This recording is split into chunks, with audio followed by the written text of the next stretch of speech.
মমতা আর সবার মুখ্যমন্ত্রী নন, খিদিরপুর কাণ্ডে বিস্ফোরক শুভেন্দু অধিকারী। রবিবার গভীর রাতে খিদিরপুর বাজারে ভয়াবহ অগ্নিকাণ্ড ঘটে, পুড়ে ছাই হয়ে যায় বহু দোকান। সোমবারই ঘটনাস্থল পরিদর্শনে গিয়েছিলেন মুখ্যমন্ত্রী মমতা বন্দ্যোপাধ্যায়। এবার মঙ্গলবার সেখানে গিয়ে সরব হলেন রাজ্যের বিরোধী দলনেতা শুভেন্দু অধিকারী। দাবি করেন পরিকল্পনা করে এই আগুন লাগানো হয়েছিল।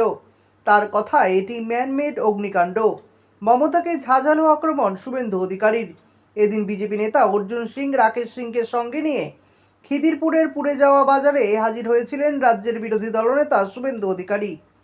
সেখানে দাঁড়িয়ে তিনি বলেন, জমি রক্ষা আন্দোলনে আমি ডক্টরেট। একই সঙ্গে তার প্রশ্ন, রাত 1টায় অগ্নিকাণ্ডের ঘটনা ঘটে, দমকল আসে ভোর 4টায়, প্ল্যানিংটা বুঝতে পারছেন তো? গতকাল ঘটনাস্থলে গিয়ে মুখ্যমন্ত্রী বলেছিলেন সেখানকার ব্যবসায়ীদের জন্য দ্রুত অস্থায়ী বাজার তৈরি করে দেওয়া হবে।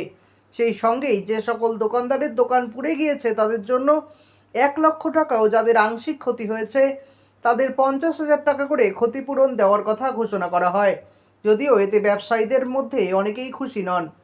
এদিন সেই প্রসঙ্গ টেনে নন্দীগ্রামের বিজেপি বিধায়ক তথা বিরোধী দলনেতা শুভেন্দু অধিকারী জানান, ঘটনাস্থলে এসেই মুখ্যমন্ত্রী বলেন দোকানের জন্য জায়গা ঠিক করা হয়েছে, মানে গোটা এলাকা বেচে দিয়েছেন। তৃণমূল মানে এখন মাটি মানুষ নয়, এর মানে টাকা মারা কোম্পানি। বিরোধী দলনেতা এদিন দাবি করেন এটি ম্যানমেড অগ্নিকাণ্ড, পরিকল্পনা করে আগুন লাগানো হয়েছে। তিনি আরও বলেন, মুখ্যমন্ত্রী মমতা বন্দ্যোপাধ্যায় এখন আর সবার মুখ্যমন্ত্রী নন, তিনি একটি বিশেষ অংশের হয়ে কাজ করছেন। রাজ্য সরকারও সেই জন্য নিষ্ক্রিয়।